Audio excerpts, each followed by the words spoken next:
1965. And that year, the model that we just saw of climate change, the average global temperature was 0.2 degrees up from pre-industrial times. This is my son, Jack. He was born in 1994, the year of the Zapatista rebellion, a rebellion which changed the way a lot of us rebel and think about resistance. And the temperature had gone up to 0.5 degrees centigrade. Jack's just started secondary school, and the temperature has risen to 0.8 degrees centigrade. By the time he leaves school, the amount of carbon that's already in the atmosphere means we're definitely committed to 1.03 degrees in the atmosphere. When he's my age, who knows? The EU and most of the world scientists are saying we cannot go above 2 degrees centigrade. That means we've got 0.7 degrees centigrade to deal with. Maybe. Now it's interesting, the word maybe. It's interesting how the Bush administration swapped the word will be and maybe around in the last, when it was editing the 2004 Climate Scientist report. All the will be's became maybes. Last week, Jack said to me, "Dad, they've invented real laser guns that you carry around. That means we're officially in the future now, doesn't it?" I wanted to respond by saying, "What future?" But I kept my mouth shut. I used to work in a group called Platform. I just started working with them after 10 years again for a one-off project which I mentioned at the end. And we produced this postcard, and now it sits above the door in my workspace. The question of art is no longer aesthetics, but the survival of the planet. Or is it? If we look at the etymology of the word aesthetics, it's from the Greek, aesthesia, meaning the ability to perceive, to experience, to feel through our bodies, to sense, the ability to notice the world. So sometimes I think perhaps art is simply paying attention, simply sensing, simply having the ability to feel.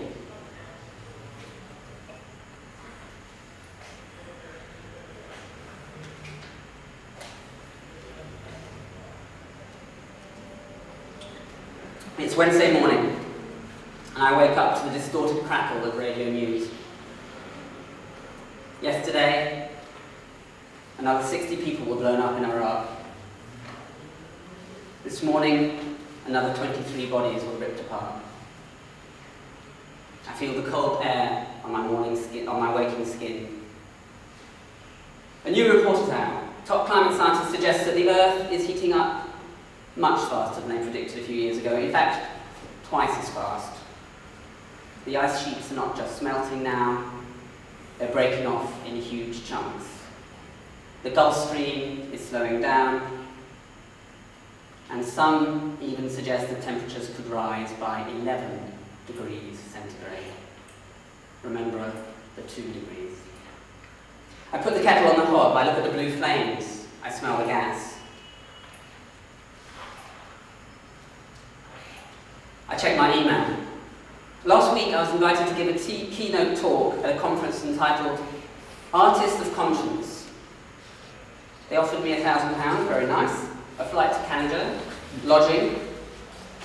I wrote back saying that to fly across the overheating planet for a 4-day conference releasing about 1.69 tons of carbon into the burdened atmosphere, unfortunately wouldn't leave me with a clear conscience. So for an artist of conscience conference, it didn't seem to make sense. I offered to send a video explaining why my conscience kept me at home. This morning an email came and said, no thanks, you have to come.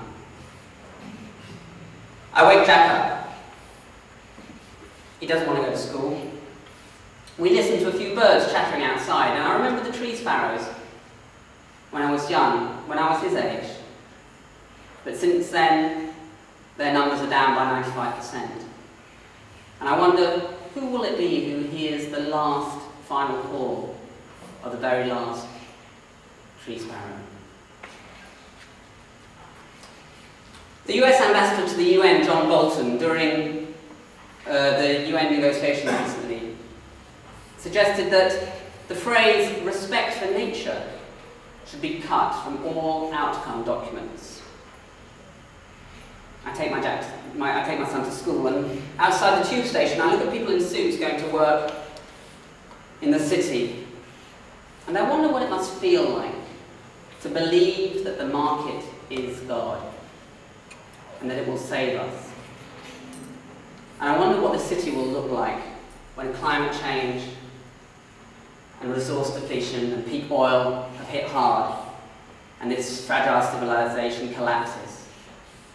What will these buildings be used for? As I come out of the station, out of the tube, and look up into the sky, the clouds seem very strange today.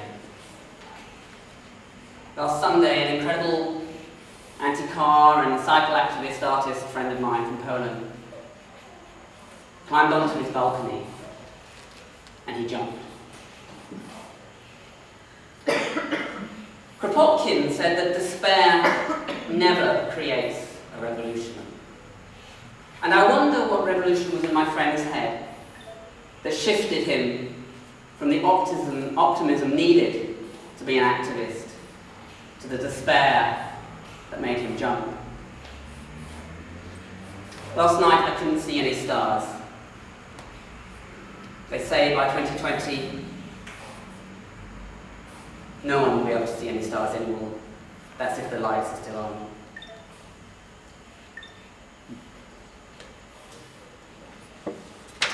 So perhaps the question is one of aesthetics, of sensing, of feeling. Perhaps the question is, how can we really feel this all-encompassing violence, this assault on our lives, on our environment, our rights, our hearts, our minds?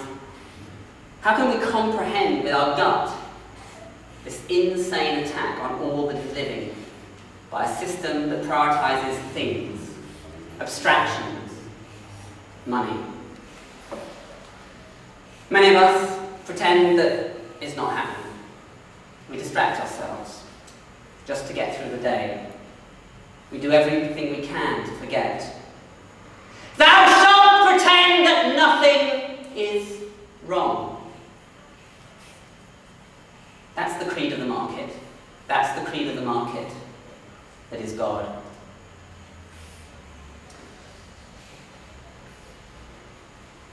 Around 1994, I started getting involved in the radical direct action movement. And moving from a kind of position of performance work, I actually started to take direct action, putting my body directly in the way of the machinery that was destroying the planet, the forests, people's communities. This was the M11. Just east of here, where they were building a motorway. For me, it was a way of embodying my politics. It was a way of putting together the poetry of performance with the pragmatism of direct action. And when I began to immerse myself in this incredibly creative movement, where anything seemed possible, this was a tower built out of stolen scaffolding coming out of a house that was going to be destroyed for a motorway, 50 foot high with a sound system on top. Long story, I can't really talk about it now. But when I began to immerse myself into this incredible movement, it was only people in that movement, in the direct action movement, the radicals, the deep greens, the earth firsters, who were talking about global ecocide, who were talking about climate change and the resulting genocide that was going to come. But now it seems to be even the elites are saying it.